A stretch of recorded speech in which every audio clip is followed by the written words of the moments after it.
Ignacio Mier defiende al presidente López Obrador.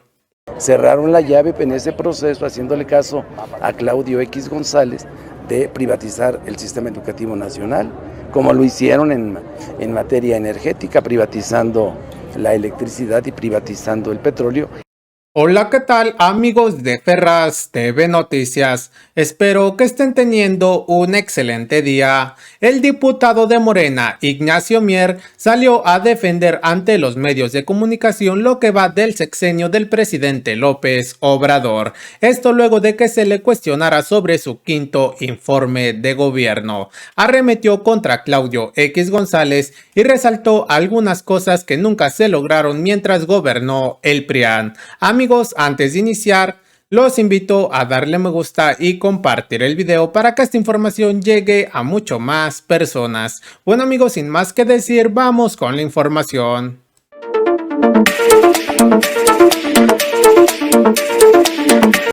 ¿Cómo ve Morena, cómo consideras este quinto informe de gobierno del presidente de México? ¿Está pegado a la realidad o...?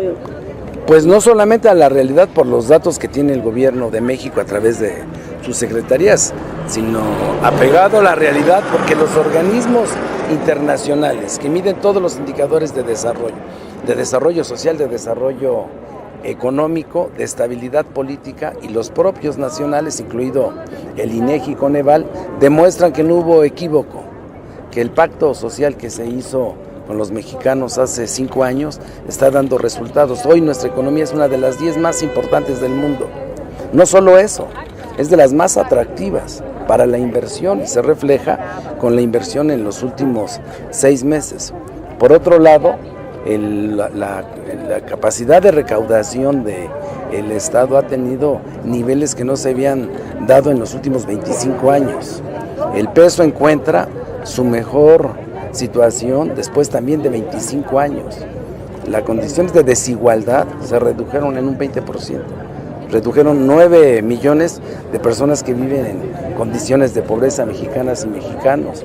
Se redujo la precariedad del salario y hoy alcanzó niveles del 20%. Nuestra oposición no lo ve porque es un contraste brutal, pero lo ven los mexicanos, que es lo más importante, porque lo sienten los más de 30 millones de familias mexicanas que han visto cómo se ha incrementado su consumo. Y eso fue gracias a la austeridad, a la disciplina fiscal, a la absoluta combate a la corrupción, y eso nos tiene en esa posición. En materia de la inseguridad, la educación, la salud, pues hay muchas quejas. Ayer escuchábamos cómo tus diputados le reclamaban a Luisa María y a Rosa Isela de que dónde están esos niveles de seguridad que lo expresaron de manera puntual para un municipio de los más de 2.400 municipios que tiene el país. Pero está claro, la tendencia, el lineal tendencial que presentaban los índices de delitos en el gobierno de Peña Nieto fue revertido, se contuvo en los 3 primeros años y viene a la baja de manera importante en 17%. Claro, ahora hay mayor libertad, los medios pueden expresar, la ciudadanía a través de las redes sociales han exponenciado y ya es más fácil tener conocimiento de hechos delictivos, pero en términos de lo que tiene registrado los estados que remiten al Secretariado Ejecutivo en materia de seguridad establecen que hay una disminución y, por otro lado, la mayoría, el 80% de esos delitos o más, son del fuero común. El gran problema es que los 6 estados que concentran esto, que es Guanajuato, Jalisco, el Estado de México, son los que tienen el 40% del total de los delitos y son del fuero común. La pregunta es, ¿qué estuvieron haciendo esos gobiernos en todos estos años? Porque le dejan la responsabilidad, como lo ha dicho bien Rubén Moreira, que fue gobernador, es una responsabilidad de los gobernadores. Y los gobernadores se han hecho oídos sordos y han cerrado los ojos ante una realidad. Y ahí está el caso concreto de Guanajuato, el caso específico del Estado de México, que tiene el 10% del total de los delitos en el país se cometen en el Estado de México. Veracruz y Tamaulipas, Veracruz. Pero Veracruz está en el lugar 8º. Por encima está Chihuahua, Guanajuato, el Estado de México. Y el único que aparece ahí, en el sexto lugar, es Michoacán. Pero hay que ver la lupa Margarita también del otro lado, porque a veces miramos solo para un lado y no vemos para el otro. Y hay una total, absoluta descomposición en estos 4 estados de la República por omisiones de los gobernadores. Y los riesgos de que se maquillen las cifras, porque también decía el gobernador de Michoacán que cuál delincuencia, que los limoneros si no denuncian al crimen organizado pero son cómplices. Más allá de eso lo reportan las fiscalías de los estados. Porque repito, por primera vez un gobierno de la República está transparentando los datos que se tienen en materia de inseguridad, aun cuando son del fuero común. Podrían solo quedar establecidos lo que establece el Poder Judicial como el número de carpetas que tienen. El Poder Judicial Federal ha dicho que son 2 millones. Sí, no, son 20 y tantos millones. El resto se cometen en los estados y son del fuero común. ¿Y en salud y educación?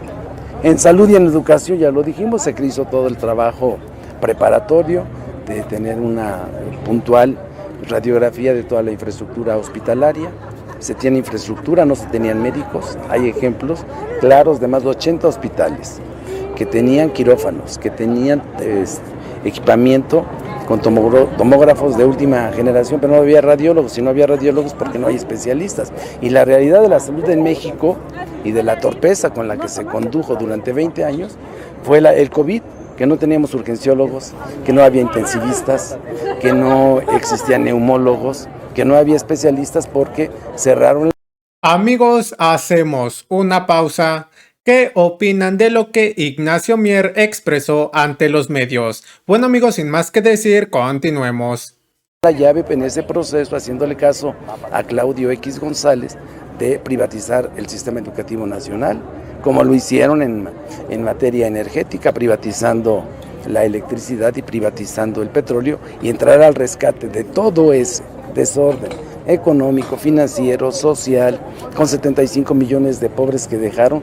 Hay que reconocer y felicitar el gran trabajo que ha hecho el presidente Andrés Manuel López Obrador. Entonces, ¿van bien, como diría aquella, y requete bien? Bueno, no solamente lo digo yo, porque mi voz puede ser una voz en nombre del grupo parlamentario de Morena y compañero de lucha del presidente. Lo dice el 80% de los mexicanos que aprueban su gobierno. Ese es el mejor juez, es el pueblo. Y el pueblo hoy considera a Andrés Manuel López Obrador el mejor presidente que ha tenido nuestro país. Diputado, ayer decía Jorge Romero, en su calidad de coordinador, no de presidente de la Junta, y Jorge Álvarez, que definitivamente que se olviden de la reforma al Poder Judicial. No va a pasar. Pues no, porque ellos están a favor de los privilegios. Imagínate, ellos votaron en los presupuestos de los 5 años anteriores a la llegada de la transformación en México, porque dentro del presupuesto solo se autorizara el 1.3 y el 3% en infraestructura, que es el primer instrumento para detonar el empleo y reactivar las economías locales. Ahora andamos en el 10%. Ningún país de los países desarrollados tiene tanto destino del gasto, del presupuesto que se convierte en inversión, como México. Ni tampoco se destina tantos recursos de inversión en política social, sin contratar deuda. Ellos contrataban deuda. ¿Y por qué no le preguntan de eso?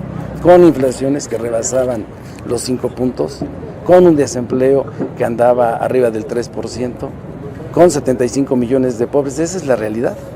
El fin de sexenio, diputado, ¿no habría una sorpresa como en el 95, que había vivido un espejismo? No, porque ahora por primera vez en 30 años se fue al sentido práctico del manejo de la economía, y la economía en México está determinada por la política monetaria que determina en su autonomía el Banco Central, y por la política fiscal.